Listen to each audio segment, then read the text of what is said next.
আল্লাহ রাব্বুল আলামিন আমাদেরকে শ্রেষ্ঠ উম্মত হিসেবে দুনিয়ার মধ্যে প্রেরণ করছেন।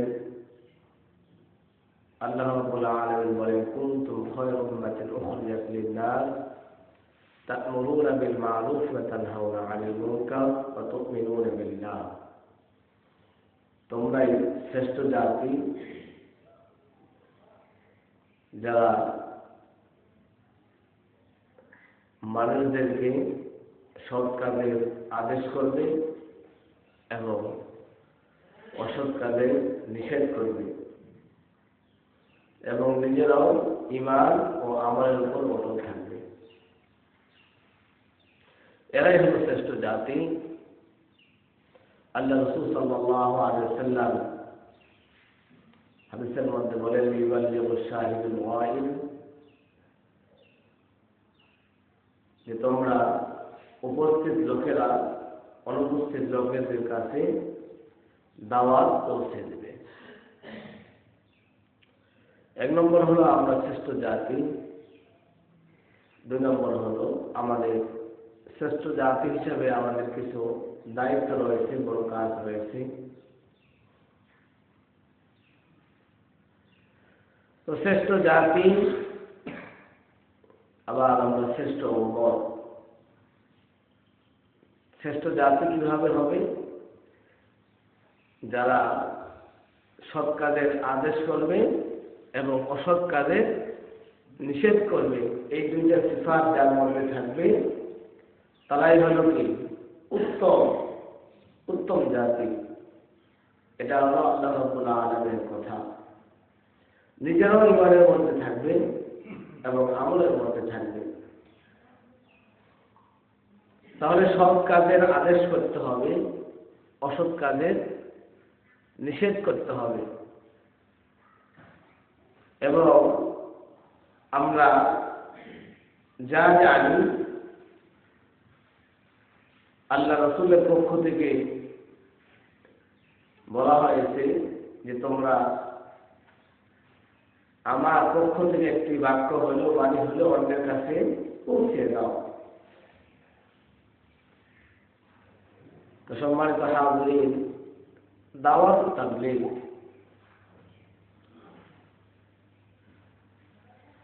দাওয়াত মানে হলো ডাকা। দাওয়াত এবং তাবলীগের অর্থ প্রায় কাছাকাছি।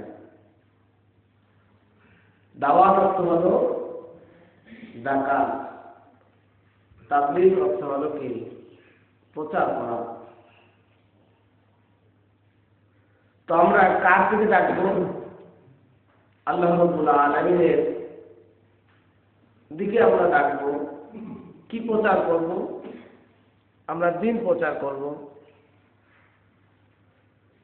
তো আল্লাহ রাব্বুল আলামিনের জন্য আমরা মানুষকে আহ্বান করব, ডাকবো যে আসো তোমরা ইসলামের ছায়াতলে আসো, ইসলামের দিকে আসো। মানুষদেরকে ডাকতে হবে, প্রচার করতে হবে আল্লাহর দ্বীন। কোরআন এবং হাদিস যা বলছেন এর থেকে মানুষকে কি করতে হবে? প্রচার করতে হবে।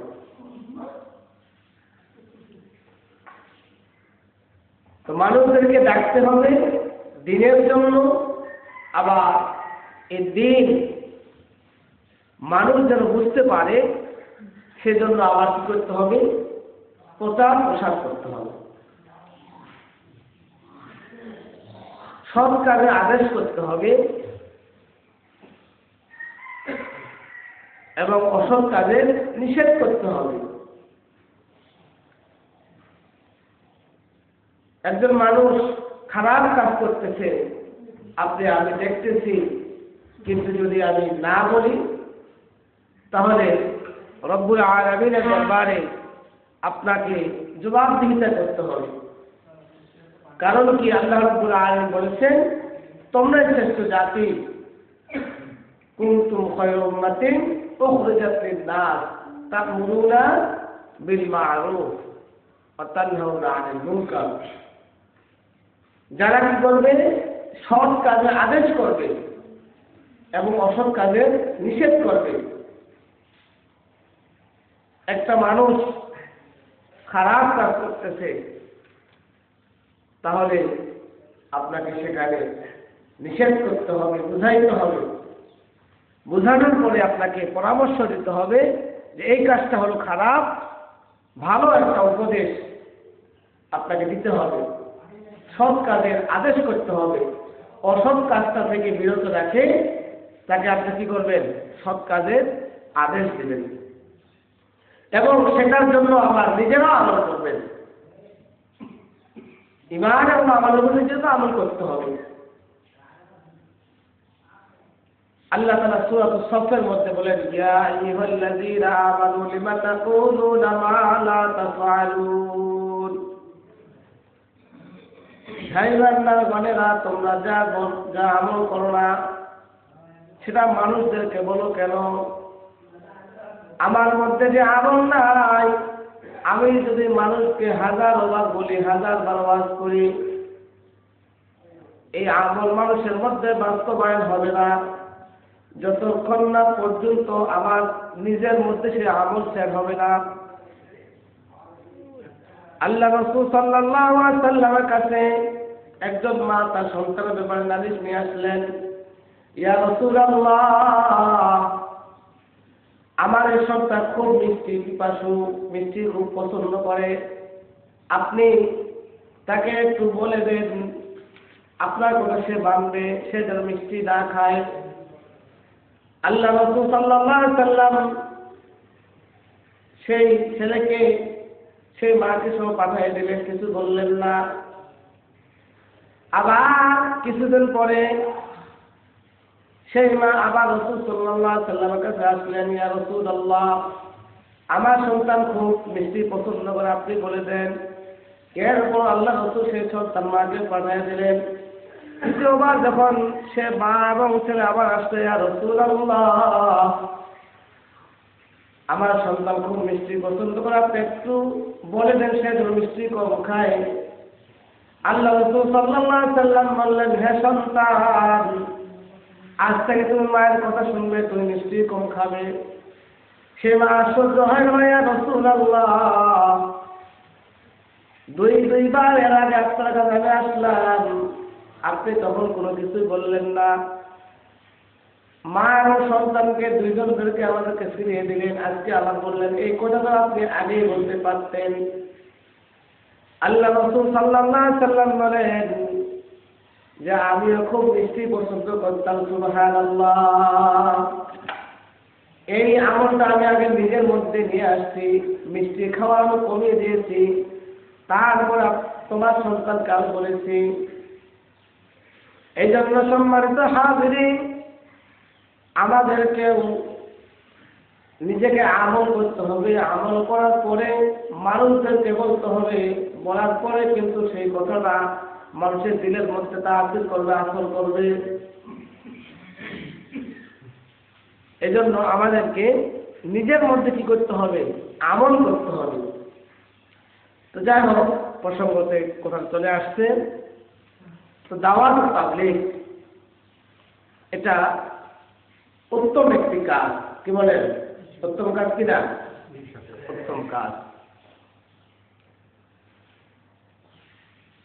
এই উত্তম কাজ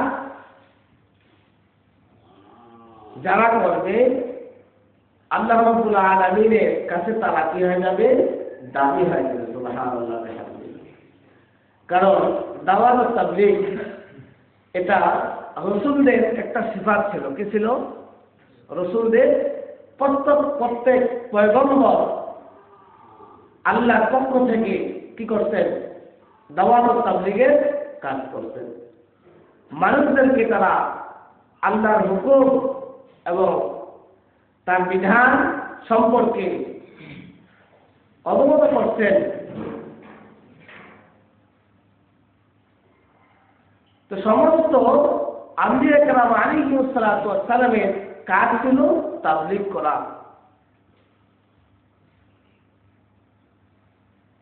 এই জন্য আমাদেরকেও তাবলীগ করতে হবে। মানুষদেরকে ভালো কথা বলতে হবে।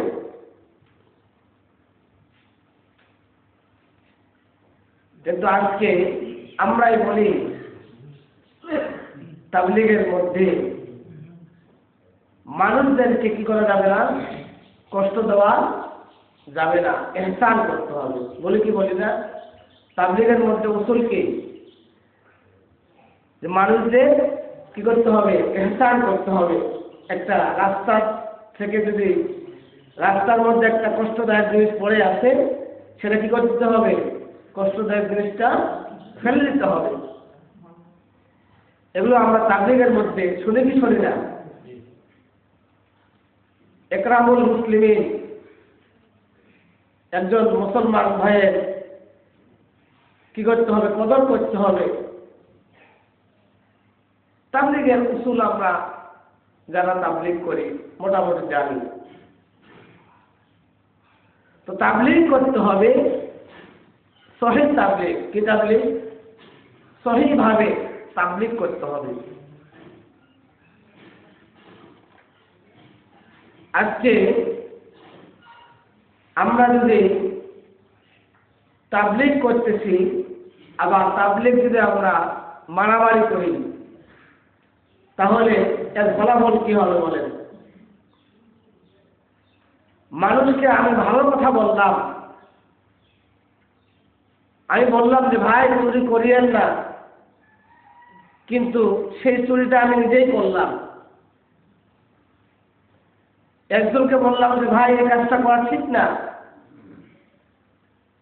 কিন্তু সেই কাজটা আমি নিজেই করলাম। একজনকে বললাম যে ভাই মারামারি আপনারা করতেছেন, ঝগড়া করতেছেন, এটা তো আসলে ঠিক না, কিন্তু সেই মারামারি সেই ঝগড়া আমি নিজেই করছি।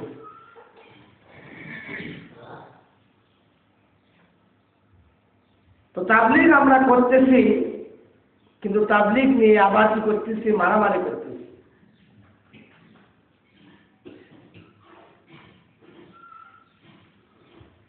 তাবলীগ নিয়ে যদি মারামারি হয়, তাহলে এই তাবলীগের কোনো প্রয়োজন নাই, তাবলীগের দরকার নাই।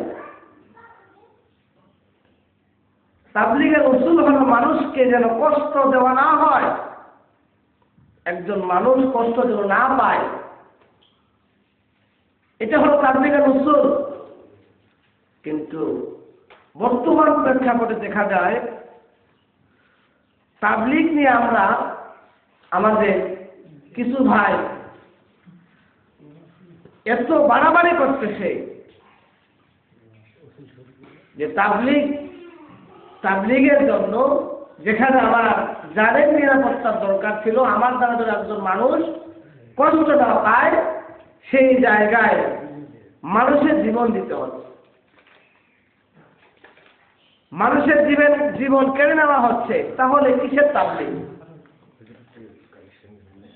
একটু আজকে আমাদের তাবলীগ করতে হবে হক্কানি উলামায়ে কেরামের তত্ত্বাবধানে।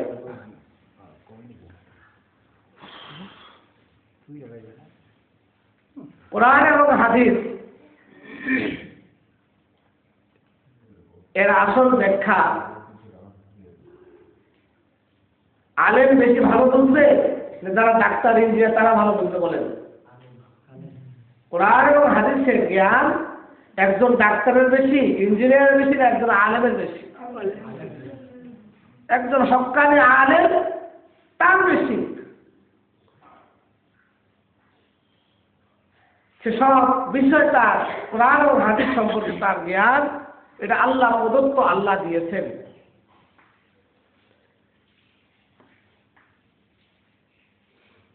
একজন ডাক্তারের কাজ হলো রোগীকে সুস্থ করা, ওষুধ পানি দেওয়া, কিভাবে রোগীটা সুস্থ হবে, সুস্থ আল্লাহ করবেন, বাকি ডাক্তারের প্রেসক্রিপশন সে দিবে, চিকিৎসা সে দিবে। একজন ইঞ্জিনিয়ার কাজ কি, সে আপনার যদি বিল্ডিং ইঞ্জিনিয়ার হয়, তাহলে বিল্ডিং সম্পর্কে তার ধারণা থাকবে, এই তালাটা কতটুকু করলে তার ওয়েটটা ঠিক থাকবে, ওজন ঠিক থাকবে, জিনিসটা বিল্ডিংটা ধসে পড়বে না। তো একজন আলেম সকালে আলেম সেও জানে যে মানুষের ঈমান আমল কিভাবে ঠিক করতে হবে, কি কাজ করলে মানুষের ঈমান আমল ঠিক হবে, এটা প্রেসক্রিপশন কে ভালো জানেন? একজন আলেম ভালো জানেন। আজকে তাবলীগের মধ্যে ভাগ হয়ে গেছে, এই তাবলীগ নিয়ে বাড়াবাড়ি করতেছে। একটা হলো সাআদ গ্রুপ,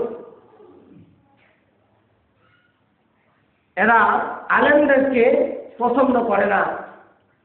আলেমদের নিয়ে এই সাআদের অনেকগুলো বিভ্রান্তমূলক কথা ছিল, যার কারণে দেওবন্দ থেকে ফতোয়া আসছিল যে কি হয়ে গেছে, গোমরাহ হয়ে গেছে, তাকে আর অনুসরণ করা যাবে না। এই জন্য বাংলাদেশ থেকে উলামায়ে কেরাম বলছেন, যতক্ষণ পর্যন্ত এই মাওলানা সাআদ রুজু না করবে, তার কথা না ফিরাবে, ততক্ষণ পর্যন্ত তাকে আমির মানা যাবে না। কিন্তু কিছু মানুষ কি আছে, ভক্ত আছে কিনা, অতি ভক্ত।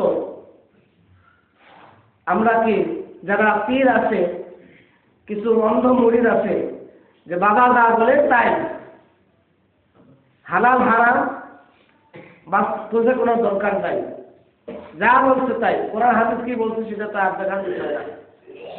তো তাবলীগের মধ্যে কিছু এরকম আছে যে ওই যে তার ভক্তগুলো আছে যে আমরা আলেমদের তত্ত্বাবধানে থাকবো না, আমার আমির ভুল করছে না কি করছে সেটা আমার দেখার বিষয় নয়, আমরা তাকে অনুসরণ করবো। নাউযুবিল্লাহ। এরা ভাগ করে ডিভাইডেড করে আজকে আলেমদের উপরে, মাদ্রাসা ছাত্রদের উপরে তারা কি করতেছে, হামলা করতেছে। এর আগে যারা সরকারের দায়িত্ব ছিল, তারা আলেমদের উপরে, মানুষদের উপরে অত্যাচার করেছে। আবার এখন তাদেরও কিছু পেটাত্তা এই তাবলীগের মধ্যে ঢুকে তারা কি করতেছে, নিরীহ আলেম ওলামাদের উপর, ছাত্রদের উপরে হামলা করতেছে। একটার পর একটা চলতেই আছে। কি দরকার ভাই তাবলীগ নিয়ে বাড়াবাড়ি করার? মানুষের জীবনের নিরাপত্তা যদি না থাকে, তাহলে এই তাবলীগে করার অর্থটা কি? তা আমাদেরকে তাবলীগ করতে হবে উলামায়ে কেরামের তত্ত্বাবধানে। কার তত্ত্বাবধানে? উলামায়ে কেরামের তত্ত্বাবধানে। যেখানে উলামায়ে কেরাম আছে, আমরা সেখানে আছি তো ইনশাআল্লাহ। একজন আমির যদি সাধারণ মানুষকে দেওয়া হয়, 10 জন মানুষকে নিয়ে, আচ্ছা বলে রত সূরা বাচ্চাই ঠিক নাই, ওই আবার কি শিখাবে মানুষকে? অত ওযুর ফরজ জানে না, গোসল ফরজ হলে গোসলের ফরজ ঠিক মতো আদায় করতে হবে কেন সেটা জানে না, ওই আবার আমির হয় কি দায়িত্ব পালন করবে? আর একজন আলেমের তত্ত্বাবধানে আপনি যাবেন, আপনি ওযুর মাসালা শিখবেন, গোসলের মাসালা শিখবেন, আপনি সূরা ফাতিহা ঠিক করবেন, কমপক্ষে আরো 10টা সূরা ঠিক করবেন, সহিভাবে আপনি নামাজও করতে পারবেন, দিন বুঝতে পারবেন, ঠিক কিনা? তো এই জন্য আমাদেরকে আলেমদের তত্ত্বাবধানে থাকতে হবে। আমাদের দিনাজপুরেও 2টা মার্কা, জানেন না? 2টা দিনাজপুরেও কি কয়টা মার্কা? 2টা। একটা হলো জেল রোডে, একটা হলো কি কাঞ্চনে। তো কাঞ্চনে সেটা হলো সাদিয়ানি গুলো। কি গুলো? সাদিয়ানি। আর যেটা জেল রোডে সেটা আমাদের আলেমদের তত্ত্বাবধানে। তো এই জন্য আমাদেরকে আলেমদের তত্ত্বাবধানে তাবলীগ করতে হবে। পারবো তো ইনশাআল্লাহ? বিস্তারিত আলোচনা ছিল, সময় কম। আল্লাহ রাব্বুল আলামিন আমাদের সকলকেই আমরা যেন তাবলীগ করতে পারি, তাবলীগ একটি উত্তম কাজ। আলেমদের তত্ত্বাবধানে যেন আমরা তাবলীগ করতে পারি, আল্লাহ তার তৌফিক দান করুন।